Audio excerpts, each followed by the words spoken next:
So the United States Operation Midnight Hammer has battered Iran's nuclear sites, and it has also stunned the entire world. Washington has claimed to have obliterated all 3 nuclear facilities, and this time the official confirmation has come from the U.S. Secretary of Defense Pete Hegseth.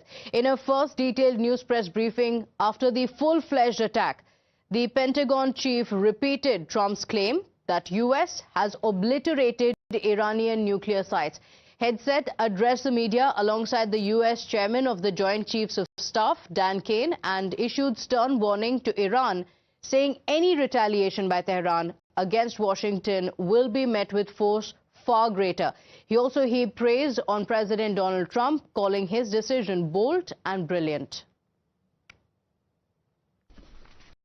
He sent out a truth last night saying this: any retaliation by Iran against the United States of America will be met with force far greater than what was witnessed tonight. Signed, the President of the United States, Donald J. Trump. Iran would be smart to heed those words. He's said it before, and he means it. I want to give recognition to the Chairman of the Joint Chiefs of Staff. So let's get you more breaking updates coming in. The B-2 stealth bombers that dropped massive bunker buster bombs on Iran's nuclear sites have returned to their home base in Missouri. According to the Associated Press, 7 B-2 Spirit aircraft landed on Sunday at the Whitman Air Force Base, located around 73 miles southeast of the Kansas City.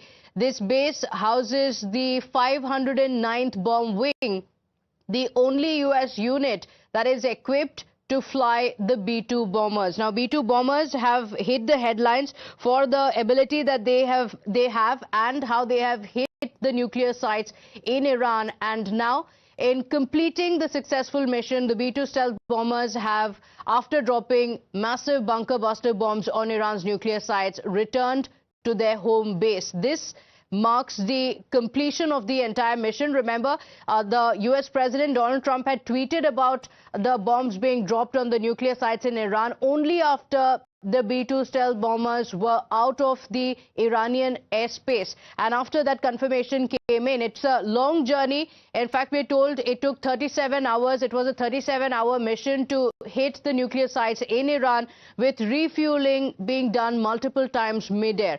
So the B-2 stealth bombers have been hailed for carrying out the job. The U.S. President Donald Trump saying that we could not have done it without them. He hailed the patriots who flew the B-2 stealth bombers as well, dropping these bunker buster bombs on Iran's nuclear sites, obliterating them completely, and then returning to the home base. Now, the U.S. chairman of the Joint Chiefs of Staff has offered some key details about what they call a bold and brilliant U.S. airstrike on Iran. Kane briefed the timings and the nature of the attack. Remember, there have been a lot of questions. How was the attack carried out? When did it begin from the home base? All of these questions were answered. Take a look.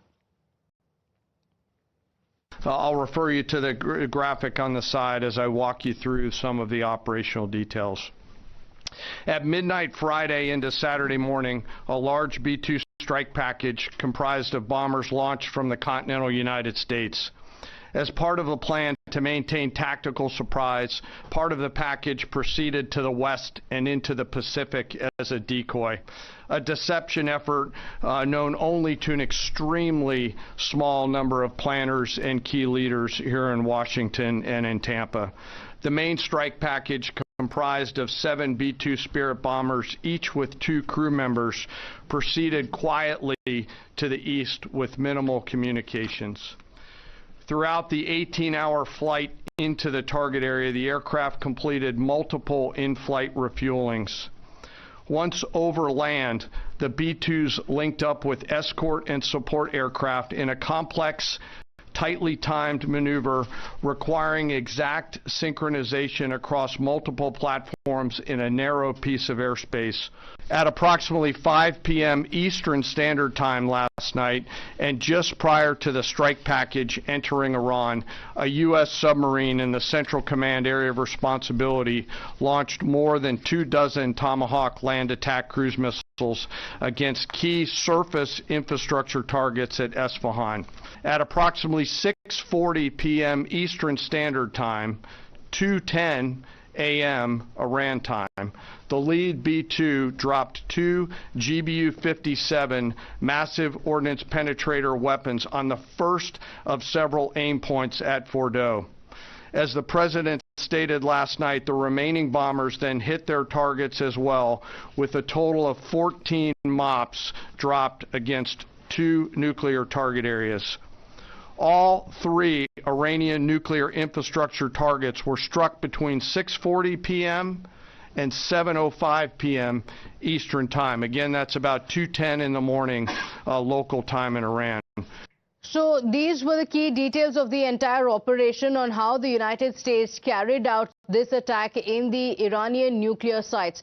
Now, remember, it's a 37-hour journey, and the timeline is on your screens as well. The tankers refueling at multiple points, but not stopping. The refueling taking place mid-air, after which, the time that you're seeing there, about 6:40 to 9 EDT, is when the bombers are said to have entered the Iranian airspace. Now, these stealth bombers are known to be very, very low on the radar. It's not easy to detect. In fact, it's said to be only as much as a bird. That's the detection that would be seen. So it is known to be a stealth bomber. It entered the Iranian airspace, taking Iran by complete surprise, hitting the nuclear sites that Iran thought had been well hidden within. So the key details have been revealed by the United States. But let's talk more about what this B-2 bomber is, since there is a lot of interest in what the bomber was. If not for the United States, no other country, no other military in the world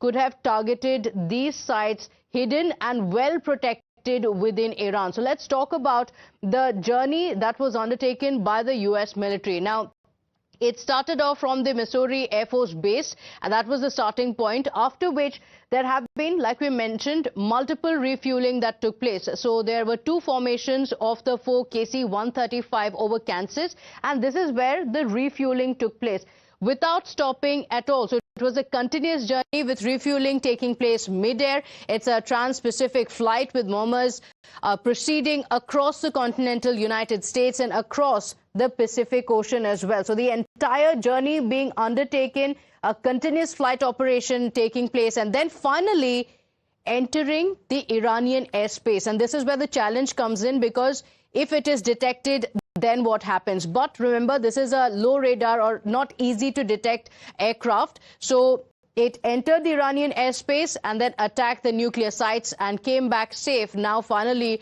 returning to the United States. The takeoff to strike taking place in 17 hours.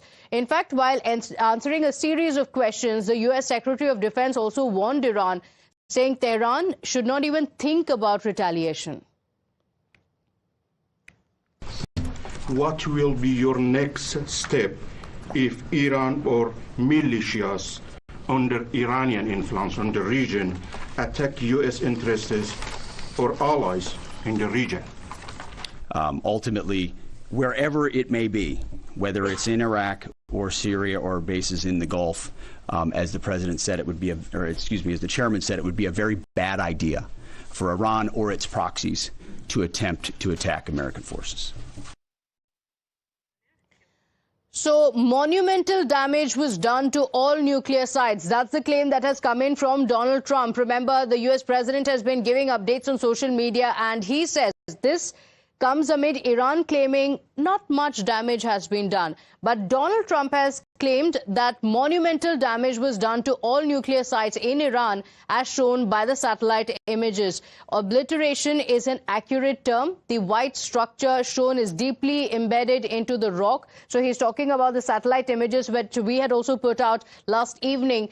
He speaks about how even the roof well below the ground level have been shielded from flame, and the biggest damage has taken place below the ground level. So since This is where the nuclear facility was, deep underground. Donald Trump says that it has been hit effectively, and he says bullseye. And well, with that, it's time for us to slip into a very short break here. Don't go anywhere. We'll be right back with lots more on the other side.